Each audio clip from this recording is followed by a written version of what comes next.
Parents, when did your child's partner win you over? When Amanda first brought Jason home, I hated him immediately. The worn-out rock band t-shirt, messy hair, and especially that excessive confidence made me despise him. My daughter, an excellent medical student, deserved someone much better. He's a street musician, she excitedly introduced, and he just got signed with a small recording company. My husband Mike seemed impressed, but I only saw an unstable future. The next 3 years were a series of days where I tried to convince Amanda she deserved someone else. Each time Jason came to our house, I maintained a polite but cold distance. I watched them overcome exams together, graduate, and work on their careers. But in my eyes, Jason was still someone who would drag my daughter down. Then came the fateful dinner when they announced their engagement. Mike patted Jason on the shoulder with warm congratulations. I could only manage a forced smile and superficial wishes. That night, I cried in the bathroom. She'll regret it, I whispered to Mike. She doesn't even know what she wants in life yet. Amanda noticed my disapproval. Our calls became shorter, less frequent. Even when visiting, she rarely brought Jason along.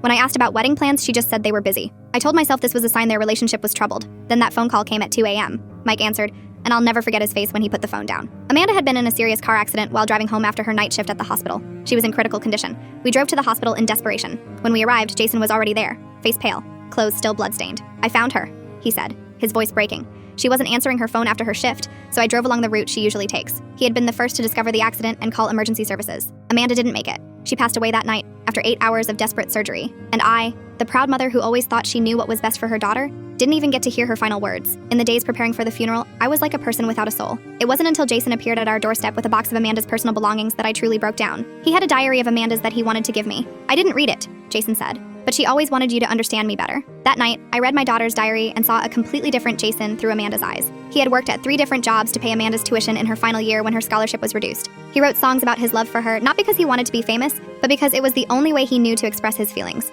On the day of the funeral, Jason stood quietly in the corner of the funeral home. When it was his turn to speak, I thought he would sing. Instead, Jason talked about the future they had planned together. A small house near the hospital where Amanda worked, the room they were saving for children, and his promise to always bring her home safely after each shift. She was the guiding light for all of us, he concluded, his voice breaking. After the funeral, Jason gave me a USB drive. This is the last song I wrote for Amanda, he said. I finished it the night before she died. She never got to hear it. When I got home, I opened that USB. It wasn't just a song. It was a video Jason had recorded of him proposing to Amanda, along with their happy moments. Jason's voice filled the dark room, telling of a love I had refused to see. At the end of the video was Amanda looking into the camera, smiling radiantly. Mom, I know you'll watch this video at our wedding.